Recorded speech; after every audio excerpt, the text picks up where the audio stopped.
18 ಕನ್ನಡ. ಕೊಡಗಿನಲ್ಲಿ ಕಳೆದ ವರ್ಷದ ಸುರಿದಂತ ಭಾರೀ ಮಳೆಗೆ ಜನರು ಮನೆ ಮಠವನ್ನ ಕಳೆದುಕೊಂಡು ಬೀದಿಗೆ ಬಿದ್ದಿದ್ರು. ಅಂದಿನ ದೋಸ್ತಿ ಸರ್ಕಾರ ಸಂತ್ರಸ್ತರಿಗೆ 3 ತಿಂಗಳಲ್ಲಿ ಮನೆ ಕಟ್ಟಿಕೊಡ್ತೀವಿ ಅಂತ ಭರವಸೆಯನ್ನ ನೀಡಿತ್ತು. ಆದ್ರೆ ಇಂದಿಗೂ ಕೂಡ ಸಂತ್ರಸ್ತರಿಗೆ ಸೂರು ಸಿಕ್ಕಿಲ್ಲ. ಈಗ ಮತ್ತೆ ಜಲಪ್ರಳಯಕ್ಕೆ ಕೊಡಗು ನಲುಗಿ ಹೋಗಿದ್ದು, ಬಿಜೆಪಿ ಸರ್ಕಾರ ಕೂಡ 3 ತಿಂಗಳಲ್ಲಿ ಮನೆ ಕಟ್ಟಿಕೊಡ್ತೀನಿ ಅಂತ ಹೇಳ್ತಾ ಇದೆ.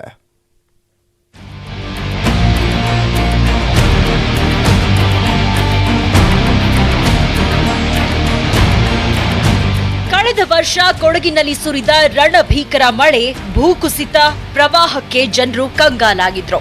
ಮನೆ ಮಠ ಆಸ್ತಿ ಪಾಸ್ತಿ ಕಳೆದುಕೊಂಡು ಬದುಕೆ ಮೂರಾಬಟ್ಟೆಯಾಗಿತ್ತು.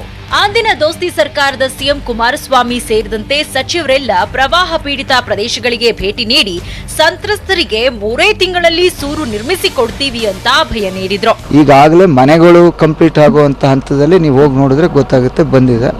ಇನ್ಫ್ರಾಸ್ಟ್ರಕ್ಚರ್ ಆಗಬೇಕು, ರಸ್ತೆ ಮತ್ತು ಕುಡಿಯೋ ನೀರು ಆಗಬೇಕು. ಅದನ್ನು ಸಹ ಕೂಡಲೇ ಕ್ರಮ ತಗೋಬೇಕು ಅಂಥೇಳಿ ಮೊನ್ನೆ ಅಮ್ಮುಕುಮಾರ್ ಅವರಿಗೆ ಮಾತನಾಡಿದ್ವಿ.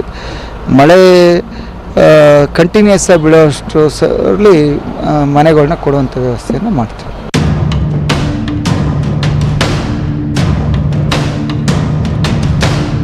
ದೋಸ್ತಿ ಸರ್ಕಾರ ಹೇಳಿದ್ದು 3 ತಿಂಗಳು, ಆದ್ರೆ 14 ತಿಂಗಳು ಸರ್ಕಾರ ನಡೆಸಿದ್ರೂ ಮನೆ ಕಟ್ಟಿಕೊಡ್ಲಿಲ್ಲ.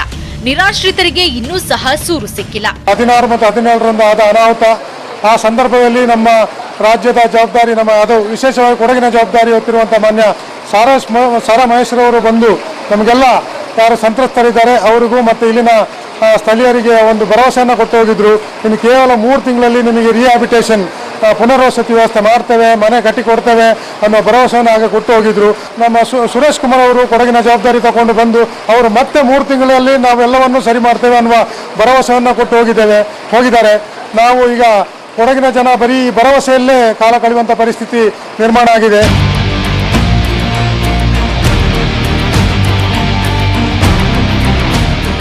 ಈ ಬಾರಿಯೂ ಕೊಡಗಿನಲ್ಲಿ ಸುರಿದ ಧಾರಾಕಾರ ಮಳೆಗೆ ನೂರಾರು ಜನರು ಮನೆ ಕಳೆದುಕೊಂಡು ನಿರಾಶ್ರಿತರಾಗಿದ್ದಾರೆ.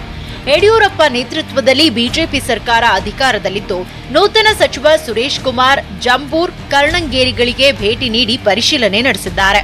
ಇವರು ಕೂಡ ಇನ್ನು 3 ತಿಂಗಳಲ್ಲಿ ನಿರಾಶ್ರಿತರಿಗೆ ಮನೆ ಕಟ್ಟಿ ಹಸ್ತಾಂತರ ಮಾಡ್ತೀವಿ ಅಂತ ಹೇಳ್ತಾರೆ. ಇಲ್ಲಿ ಕೂಡ 350 ಮನೆ ಜನವರಿ 14ನೇ ತಾರೀಕು ಪೂಜೆ ಮಾಡಿ ಶುರು ಮಾಡಿರೋದು ಕೆಲಸ. ಬೇರೆ ಬೇರೆ ಕಾರಣಗಳಿಗೆ ಇದು ಡಿಲೇ ಆಗಿದೆ. ಬಟ್ ಇನ್ಫ್ರಾಸ್ಟ್ರಕ್ಚರ್ ಬಿಟ್ಟರೆ ಇವತ್ತೆಲ್ಲನೂ ಕೂಡ ರೆಡಿ. ಇವರು ಕೂಡ ಸುಮಾರು ಇನ್ನು 2-3 ತಿಂಗಳಲ್ಲಿ ನಾವು ಪೂರ್ಣ ಮಾಡಿ ಕೊಡ್ತೀವಿ ಅಂತ ಹೇಳಿದ್ದಾರೆ. 350 ಮನೆ.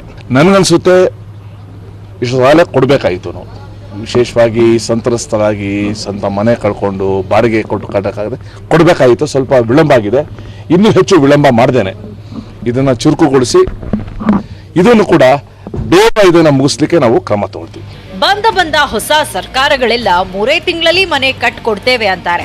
ಆದ್ರೆ ನಿಜವಾಗ್ಲೂ ಸಂತ್ರಸ್ತರಿಗೆ ಮನೆ ಕೊಡುವ ಕೆಲಸವಾಗ್ತಾ ಇಲ್ಲ. ಎಂದಿಗೂ ಸ್ವಂತ ಸೂರಿಲ್ಲದೆ ಸಂತ್ರಸ್ತರು ಬಾಡಿಗೆ ಮನೆಯಲ್ಲೇ ವಾಸಿಸ್ತಾ ಇದ್ದಾರೆ. ವೋಟ್ ಹಾಕಿಸ್ಕೊಂಡು ಗೆದ್ದವರು ಮಾತ್ರ ಸಂತ್ರಸ್ತರನ್ನ ತಿರುಗಿ ನೋಡದಂತಾಗಿದೆ.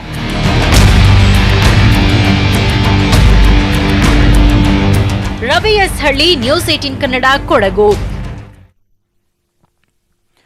ಆ ಗ್ರಾಮಗಳೆಲ್ಲ ಮಲಪ್ರಭಾ, ಬೆಣ್ಣೆಹಳ್ಳದ ಪ್ರವಾಹಕ್ಕೆ ಅಕ್ಷರಶಃ ಕೊಚ್ಚಿ ಹೋಗಿವೆ. ಎಲ್ಲಿ ನೋಡಿದ್ರೂ ಕೂಡ, ಯಾವ ಮನೆಯಲ್ಲಿ ನೋಡಿದ್ರೂ ಕೂಡ ರಾಶಿ ರಾಶಿ ಕೆಸರು. ಎತ್ತ ನೋಡಿದ್ರೂ ಕುಸಿದ ಮನೆಗಳ ದರ್ಶನ. ಊರಲ್ಲೆಲ್ಲ ಕೊಳಕು ವಾಸನೆ. ಮನೆಗಳ ಮುಂದೆಲ್ಲ ಕುಸಿದಿರುವಂತಹ ಹಗೆಗಳು ಆ ಗ್ರಾಮಗಳಿಗೆ ನರಕ ಎನ್ನುವುದಕ್ಕೆ ಉದಾಹರಣೆಯಂತಿದೆ.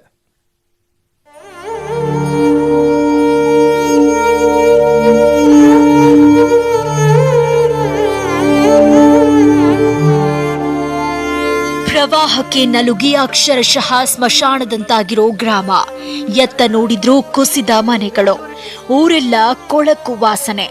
ಎಸ್, ಈ ಭೀಕರ ದೃಶ್ಯಗಳು ಕಂಡು ಬಂದಿದ್ದು ಗದಗ ಜಿಲ್ಲೆ ರೋಣ ತಾಲೂಕಿನ ಪ್ರವಾಹ ಪೀಡಿತ ಹೊಳೆ ಹಡಗಲಿ ಗ್ರಾಮದಲ್ಲಿ.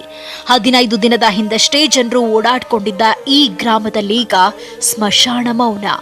ಅದೆಷ್ಟೋ ಮನೆಗಳು ನಾಮಾವಶೇಷವಾಗಿವೆ. ಗ್ರಾಮದ ಎಲ್ಲ 250 ಮನೆಗಳು ಖಾಲಿ. ಮನೆಯ ಮುಂದೆ ಧಾನ್ಯ ಸಂಗ್ರಹಣೆಗೆ ಮಾಡಿರೋ ಹಗ್ಗಿಗಳು ಸಹ ಪ್ರವಾಹದ ಹೊಡೆತಕ್ಕೆ ಗುಂಡಿಗಳಾಗಿ ಮಾರ್ಪಟ್ಟಿವೆ. ಈಗ ನಮ್ಮ ಪರಿಸ್ಥಿತಿ ನೋಡ್ರಿ, ಎಲ್ಲ ಊಟ ಅರಿವಿಲ್ಲೇ ಬಂದಿವಿ. ಇವೆಲ್ಲ ಬಿದ್ದರೆ ಈಗ ಮನೆ ಸ್ವಚ್ಛ ಮಾಡಕ್ಕಂತ ಬಂದಿದ್ವಿ ಸರ್. ಏನು ಇಷ್ಟು ಮಟ್ಟ ಹೋದಲು ಏನು ಇಲ್ಲ, ನಮ್ಗೆ ಇನ್ನೂ ಸೌಕರ್ಯ ಏನು ಬಂದಿಲ್ಲ. ಹೋಗಿ ಎಲ್ಲ ಮ್ಯಾಗ ನಮ್ಗೆ ಊಟಕ್ಕೆ ಸತ್ಯ ಇದ್ದಿದ್ದಿಲ್ಲ, 3-4 ದಿನ ಇಲ್ಲೇ ಇದ್ರು ಮ್ಯಾಗ. ರೋಗ ಚಲೋ ಆಗ್ಯಾವ ಸರ್. ಇಲ್ಲಿ ಯಾರು ಇಲ್ಲ ಇಲ್ರಿ ಈಗ ಈ ಊರಾಗ ನಾವು ಯಾರು ಇರಾಕ್ ತಯಾರಿಲ್ಲ. ಮನೆ ಸರ್ವಕ್ಕೆ ಬಂದಿದ್ರಿ, ನಮ್ಮೂರು ಶಿಫ್ಟ್ ಮಾಡಿಬಿಟ್ರಿ, ನಾವು ಅಲ್ಲಿ ಹೋಗ್ಬಿಡ್ತೀವಿ ಅಂತ ಹೇಳ್ಬಿಟ್ಟು. ಇದು ಬರೀ ಹೊಳೆ ಹಡಗಲಿ ಗ್ರಾಮವೊಂದರ ಸ್ಥಿತಿಯಲ್ಲ. ರೋಣ ತಾಲೂಕಿನ ಅಮರಗೋಳ, ಹೊಳೆ ಆಲೂರ, ಬಸರಗೋಳ, ಹೊಳೆ ಮಣ್ಣೂರು, ನರಗುಂದ ತಾಲೂಕಿನ ವಾಸನ, ಕಮಲಾಪುರ, ಕೊಣ್ಣೂರು ಸೇರಿದಂತೆ ಸುಮಾರು 20ಕ್ಕೂ ಹೆಚ್ಚು ಗ್ರಾಮಗಳಲ್ಲಿ ಇದೇ ನರಕಯಾತನೆ. ಪ್ರತಿಯೊಂದು ಮನೆ ಮತ್ತು ರಸ್ತೆ ಕೆಸರುಮಯವಾಗಿದೆ. ಎಲ್ಲಂದರಲ್ಲಿ ನೀರು ನಿಂತಿರೋದ್ರಿಂದ ಸಾಂಕ್ರಾಮಿಕ ರೋಗಗಳ ಭೀತಿ ಗ್ರಾಮಸ್ಥರನ್ನ ಕಾಡ್ತಾ ಇದೆ. ಹೊಟ್ಟೆ ತುಂಬಿಸುವ ಅನ್ನದಾತನ ಬದುಕೆ ಮೂರಾಬಟ್ಟೆಯಾಗಿದೆ. ಆದ್ರೆ ಜಿಲ್ಲಾಡಳಿತ ಮಾತ್ರ ಇತ್ತ ಕಡೆ ಕಣ್ಣೆತ್ತಿ ಸಹ ನೋಡ್ತಾ ಇಲ್ಲ. ಹೊಳೆ ಹಡಗಲಿ ಗ್ರಾಮದೊಳಗ ಎಷ್ಟೋ ಮನಿಗಳನ್ನು ಮುನಿಗಿ, ಎಷ್ಟೋ ಕಾಳು ಕಡಿ ಎಲ್ಲ ಮುನಿಗಿ ಹೋಗಿಬಿಡತ್ತೆ. ಜೀವನ ಕಳೆಯಕ್ಕೆ ಏನೇನೂ ಇಲ್ಲ. ಈ ಊರಾಗ ಹೋಗಿ ಒಳಗೆ ಹೋದೆವಂದ್ರೆ ಮನಿ ಕುಸ್ತು ಒಳಗೆ ಹೋಗಿಬಿಡತ್ತೆ. ಅದ್ರಾಗ ಏನು ಮಾಡ್ಬೇಕು ಅನ್ನೋದು ದಿಕ್ಕು ಬದಲಾಗಿಬಿಡತ್ತೆ. ಹೋಗಿ ಅಂಥದ್ರೊಳಗೆ ಊಟರಿವಿ ಮ್ಯಾಗ ಹೊರಗೆ ಹೋಗಿವಿ. ಈ ಗಂಗಾ ಚೆರಿಗಿಲ್ಲ, ಈ ಬಾಂಡೆ ಸಾಮಾನು ಇಲ್ಲ, ಏನೇನೂ ಇಲ್ಲ. ಆದರೂ ಕಾಳಿಲ್ಲ ಅಂದ್ರೂ ಬದುಕಬೇಕಂತ ಹೊರಗೆ ಹೋದ್ರೂ ಜೀವನ ಸರಳ ಇಲ್ಲ. ಊರಾಗ ಬರ್ಬೇಕಂದ್ರೆ ಮೊಣಕಾಲು ಮಠಕ್ಕೆ ಹೆಸರಾಗೈತಿ. ಮನೆಯಲ್ಲಿ ಸಂಗ್ರಹಿಸಿರೋ ತರಕಾರಿ, ದವಸ ಧಾನ್ಯಗಳೆಲ್ಲ ಕೊಳೆತು ಹೋಗಿದ್ದು ತುತ್ತು ಕೂಳಿಗೂ ಸಹ ಪರದಾಡು ಸ್ಥಿತಿ ಬಂದೊದಗಿದೆ. ಬದುಕು ಹೇಗಪ್ಪ ಅಂತ ತಲೆ ಮೇಲೆ ಕೈ ಹೊತ್ತು ಕುಳಿತಿರುವ ಪ್ರವಾಹ ಪೀಡಿತರ ಸಂಕಷ್ಟಕ್ಕೆ ಸರ್ಕಾರ ಆದಷ್ಟು ಬೇಗ ಸ್ಪಂದಿಸಬೇಕಿದೆ.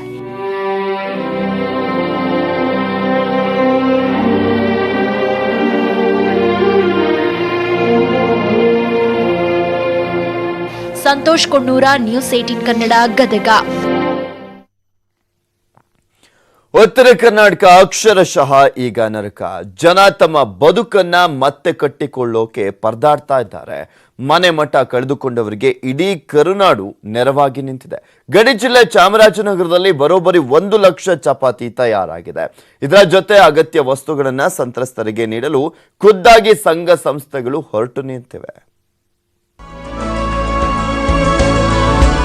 ನೆರೆಯಿಂದ ತತ್ತರಿಸಿದ ಉತ್ತರ ಕರ್ನಾಟಕದ ಸಂತ್ರಸ್ತರಿಗೆ ಇಡೀ ಕರುನಾಡೆ ಸಹಾಯ ಹಸ್ತ ಚಾಚಿದೆ.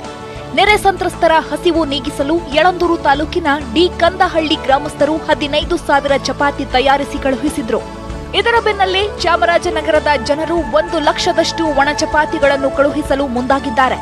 ನಗರದ ಪತಂಜಲಿ ಯೋಗ ಶಿಕ್ಷಣ ಸಮಿತಿ ಹಾಗೂ ಗಾನಕವಿ ಫೌಂಡೇಶನ್ ವತಿಯಿಂದ ಶಂಕರಪುರ ಬಡಾವಣೆಯ ರಾಮ ಮಂದಿರದಲ್ಲಿ ಚಪಾತಿ ರೆಡಿಯಾಗಿವೆ. ಉತ್ತರ ಕರ್ನಾಟಕಕ್ಕೆ ನೆರೆ ಸಂತ್ರಸ್ತರಿಗೆ ನಾವು ಚಪಾತಿನ ಮಾಡಿ ಕಳಿಸ್ತಾ ಇದ್ದೀವಿ.